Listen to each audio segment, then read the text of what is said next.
I had it all. I had, the yachts, the private jets, the mansions all over the world, $5,000 bottles of wine. Yet the truth is I was never happy. Number one was money.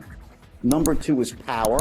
Number three was sex. Number four was drugs. Number five was family. That's some pretty, excuse my French, some pretty screwed up values. I had lost everything. I lost all my money, my freedom, my family, most importantly, my self-respect.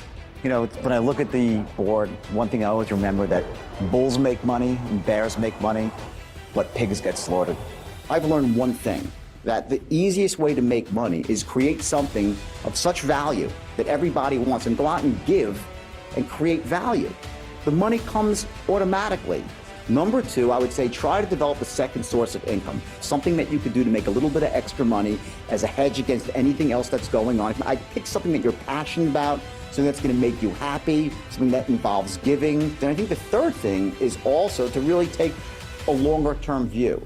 Not just, to look 3 months from now, but look 3 years from now, and where the future's going to come, whether you like it or not. So you want to kind of be one step ahead. It's a mind game then? I think it's psychology. And everything, again, most of life comes down to psychology, doesn't it? It starts here, in the internal world. Before you can master the external world, you have to master your own internal world. That's the true secret to success. I read this book because I was in disbelief, because people would tell, here's the strategy for success and the secret, right?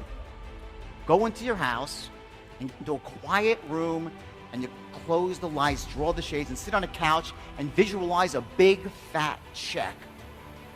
25 G's, $1,000 US, okay, with your name on it. And I want you to imagine that check and just make that check go bigger in your mind and make it real, more real, and just put it out into the ether of the universe, and the law of attraction will take hold. Just think about it.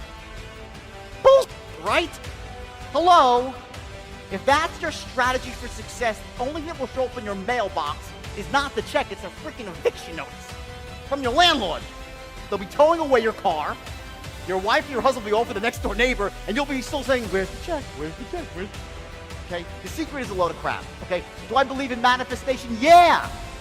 Damn straight I do, but you gotta take action. I'm one of those unfortunate people. I tried it. I really did. I tried it. I read the book, well, let me try, So I sat there and I prayed for the check, never came. But when I went out and started taking action, guess what? The check came with an extra couple of zeros.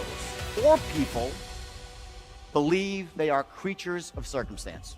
That means that the life happens to them. You get that? While rich people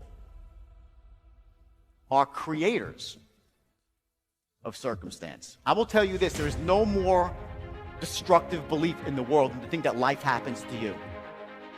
Because there's 3 things that you do when you don't think that you can create your own destiny. I'll tell you exactly what they are, right? Number 1, the first thing you do is you play what I call the blame game. You start blaming everybody for why you don't have what you want. You'll blame the government, you'll blame your family, you'll blame your spouse, you'll blame your boss, you'll blame the economy, you'll blame the people on Wall Street, which probably deserve some blame, but you'll blame anybody and everybody when you think the world happens to you. You're powerless. The second thing you do is you justify. It is because the economy stinks. It's because people are unfair to me. It's because money doesn't really matter anyway. You all know that. I live on love alone. Really? Don't bring that to the bank to pay the rent. Hello, okay? Third, this is the worst one of all, so write it down in big letters. They complain. I hate these people. You know why? I'll tell you why. Because I do believe in some laws of the universe. I do.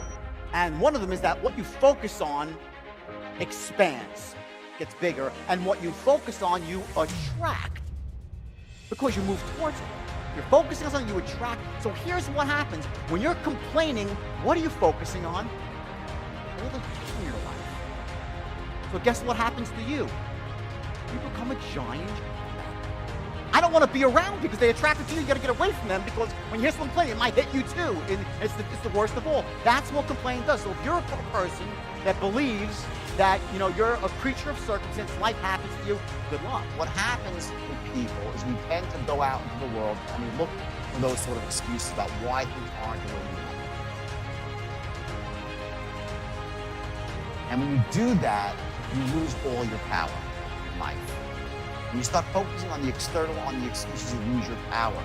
Here's the way people really think. I will tell you, I can go out onto stage and bomb. You go out there and you just bomb, right? And people will respect you for going out there and trying your hardest. It's not how you actually perform that earns you the respect of your peers. It's the fact that you went out and actually did it. That's the difference. So if you're out there right now and you're a new salesperson or you're struggling as a salesperson, there's no embarrassment in the struggle. There's just not. The embarrassment is in quitting. The embarrassment is in not trying your hardest. Entrepreneur who's looking to start a business. Well, if you can't sell, if you can't influence, you can't persuade, good luck trying to get your business off the ground. I'm not talking about just your customers. I'm talking about the bankers, the people with venture capitalists, your vendors, your credit card processor, the people who work for you. How do you get people to work for you excited? How do you get them excited? How do you get them to want to buy into your vision? At the highest level, what sales really is the transference of emotion. And the emotion you're transferring is this emotion of certainty. That someone feels certain, yeah, it's a good thing, it's going to help me, it's going to fill my need. When you're an entrepreneur, you're trying to start a business, and you're recruiting people, well, you're selling people on your vision for the future, your vision for this company.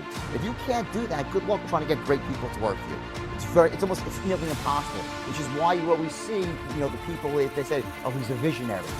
Well, that's true, but typically not only are they visionaries, they also possess the ability to sell the vision to other people, to inspire them, to motivate them. So selling is not just like, people think of selling, oh, well, I'm not a salesman, I don't need to. Well, yes, you do. You need to learn how to do it. How about trying to get your kids to make their bed or do their homework or believe in the value of education? How about trying to get a landlord to give you a reduction on your rent or to extend the lease the way you want? How about trying to negotiate terms? You understand, it cuts to everything. So I always look at this and say, when I say I cracked the code on influence, what I really did essentially was I was, by working backwards almost, by saying when you start at the end and go to the beginning, so what has to happen before someone says yes, I was able to take that and put it into the system that took the no-name talentless guys and turned them into millionaires. My message is this: there's only one way to get rich, and that's quick. That's not a get-rich-quick scheme, though. Because the world's too expensive to get rich slowly. But what I mean by getting rich quick is that there are certain things you have to know on the inner game of wealth, how you manage your emotional state, your beliefs, your standards, your focus. Then in the outer game, entrepreneurship, sales, marketing, how to develop multiple streams of income. Once you takes time, that's where the hard work, because a lot of hard work goes into getting this lined up and that lined up. But once you have it all lined up and you've done the work, then you can make money very, very quickly. So it's not a scheme, but you got to get rich quick and you have to put the work in. I say if you don't want to work hard, good luck. I mean, I don't know any rich people that don't work really, really hard. That's the bottom line. So hard work and knowing stuff, skills. There's no quick fix. No, it's not, again, when you get rich, it happens quickly, but there's a lot of work that goes up to that point before the money starts pouring in. That's the distinction that I think a lot of people who are not wealthy, they don't get that. They think that you accumulate money just a little bit at a time. It doesn't work that way. You work, don't get the result, and bam, one last piece of the puzzle clicks in, whether it's not knowing how to close, it all happens quickly.